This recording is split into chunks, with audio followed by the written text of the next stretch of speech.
का महकमे की जानिब से रेलवे स्टेशन की हालत जार को बेहतर बनाने के लिए कोई इकदामात नहीं किए जा रहे। आपको खबर दे रहे हैं, रेलवे स्टेशन पर सहूलियात का फुकदान है बहावल नगर में, और ये इस वक्त भूत बंगले का मंजर पेश कर रहा है। मुत्तलिका महकमे की जानिब से भी रेलवे स्टेशन की हालत जार को बेहतर बनाने के हवाले से कोई इकदामात नहीं किए गए। अकरम जफरी हमारे साथ मौजूद हैं, उनसे मजीद जानेंगे। अकरम, बताइएगा इंतजामिया का क्या कहना है? रेलवे स्टेशन पर सहूलियात मौजूद नहीं है, मुसाफिरों को मुश्किलात दरपेश हैं। इस वक्त रेलवे स्टेशन बहावल नगर की जो हालत है वो इंतहाई खराब है। आप ये देख लें कि वेटिंग रूम्स हालत जो है वो टूट फूट का शिकार है। वहाँ पर बैठने के लिए जगह नहीं है, पीने का साफ पानी नहीं है, और रेलवे स्टेशन के प्लेटफार्म के लिए भी टूट फूट का शिकार है।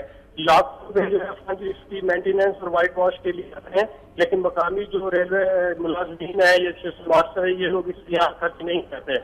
और दूसरी बात ये, जो हमने रेलवे अफसर से रब्ता किया तो वो कोई तसल्ली बख्श जवाब ना दे सके। आप ये देखें कि सिर्फ एक ट्रेन है जो समर सर्कल से बहावल नगर के लिए चलाई जाती है, काफिलों के लिए नाकाफी है। और अगर हुकूमत दूसरी ट्रेन चलाए तो जो बहावल नगर के साथ साथ तहसील चिश्तियाँ है और दूसरी तहसील है, वहाँ के मुसाफिर मुस्तफीद होंगे और रेलवे की जो इनकम है उसमें भी होगा। लेकिन अफसोस की बात यह है कि वो इक़दामात नहीं किए जाते जिससे भी फायदा होता है, बहुत भी फायदा हो। और वो लोग जो करप्शन में मुलविस हैं, आज तक उनके खिलाफ कार्रवाई नहीं की गई। पहले इलाका ने मुतालबा किया है रेलवे हुकाम से, आला हुकाम से, वजीर रेलवे से, कि जो लोग आला हुकाम से मुतालबा किया गया है कि सहूलियात के फुकदान का नोटिस लिया जाए। अकरम जफरी अपडेट कर रहे थे, शुक्रिया आपका।